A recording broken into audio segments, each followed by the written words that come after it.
Welcome back friends. आज का हमारा टॉपिक है number 3.2 to be forms in the past.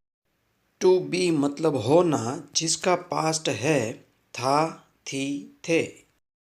मतलब कि इन सब में से कॉमन कीवर्ड निकलता है थ और नेगेटिव में कीवर्ड है नहीं था, नहीं थे, नहीं थी, जिसमें से कॉमन कीवर्ड निकालेंगे नहीं था।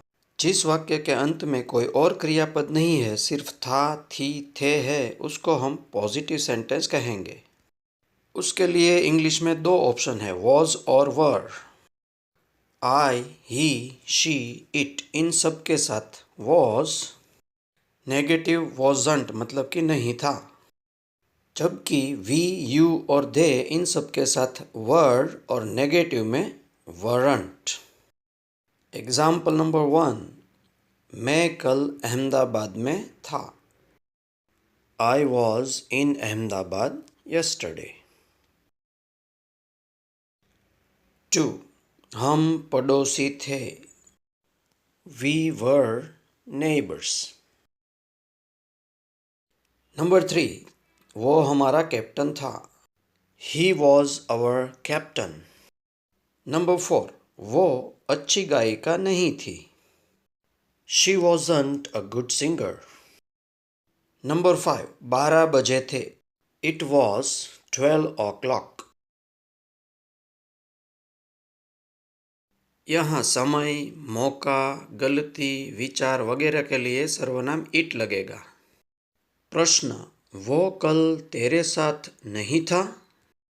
Wasn't he with you yesterday? ना, वो कल मेरे साथ नहीं था।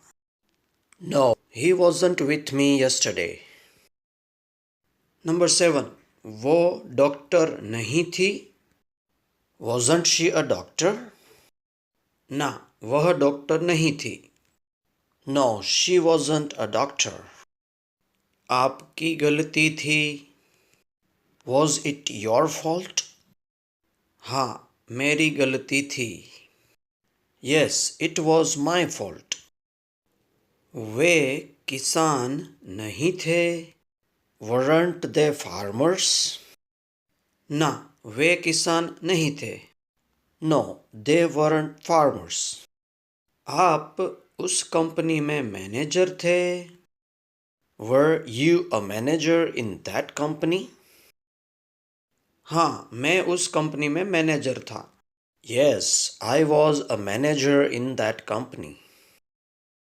दोस्तों, यहाँ खास बात यह याद रखनी है कि यू मतलब तू अगर एक वचन है फिर भी उसके साथ वर या वरंट लगेगा। यू के साथ कभी भी वॉज वॉजंट नहीं लगेगा।